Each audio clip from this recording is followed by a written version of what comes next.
On vient de voir comment envoyer du texte à un navigateur, et en l'occurrence du texte au format HTML. Essayons maintenant de lui envoyer autre chose, comme par exemple du PDF. Alors pour générer du PDF, je vais utiliser une librairie qui s'appelle eText. Voici le site internet etextpdf.com qui décrit cette librairie. Il s'agira donc tout d'abord de rajouter la dépendance dans notre projet, c'est ce que je vais faire. Vous allez faire dans Dependencies un clic droit à Dependency, et vous pouvez par exemple utiliser le champ de recherche et entrer eText PDF. Vous allez trouver quelque part un eText PDF. eText PDF, le voici. Je vais choisir la dernière version par exemple. Voilà, je fais Add, et je vais faire ensuite un Clean and Build pour télécharger cette librairie.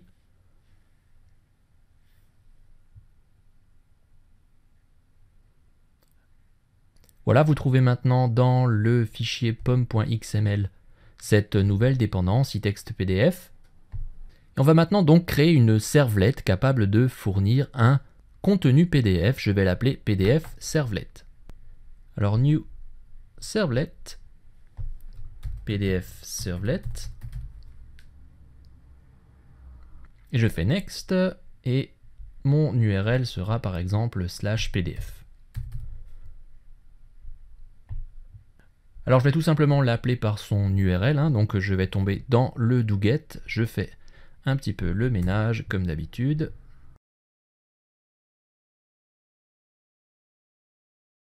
Et maintenant, que faut-il écrire dans ce doget? Alors la première chose, c'est d'utiliser le fameux response setContentType pour indiquer au navigateur ce qu'on lui retourne. Donc vous écrivez response setContentType, et le type mime qui correspond au PDF sera application/pdf. La génération d'un fichier PDF peut générer des erreurs, alors je vais faire un gros bloc try-catch.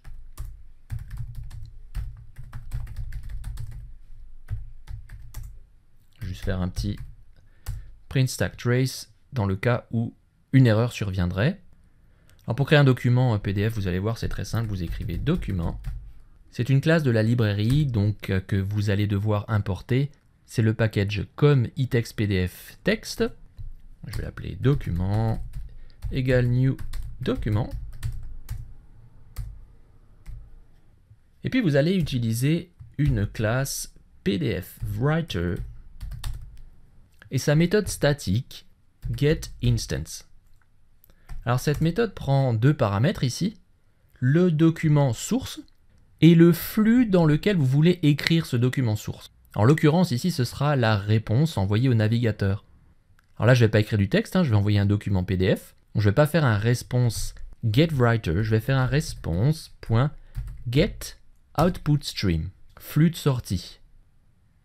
Et puis je vais écrire dans mon document document.open et document.add, et à ce moment-là vous pouvez écrire ce que vous voulez, comme par exemple, je vais écrire un petit paragraphe, new paragraph, avec du texte dedans, comme par exemple Hello World. Et il me suffit de terminer par un document.close, vous voyez c'est très facile. Je peux sauvegarder, je vais faire un clean and build, puis exécuter mon application first app, la voici, et lancer l'URL /pdf, qui correspond donc à ma servlette PDF Servlet. Cette servlette me renvoie donc ici, comme vous pouvez le constater, un document PDF qui contient Hello World.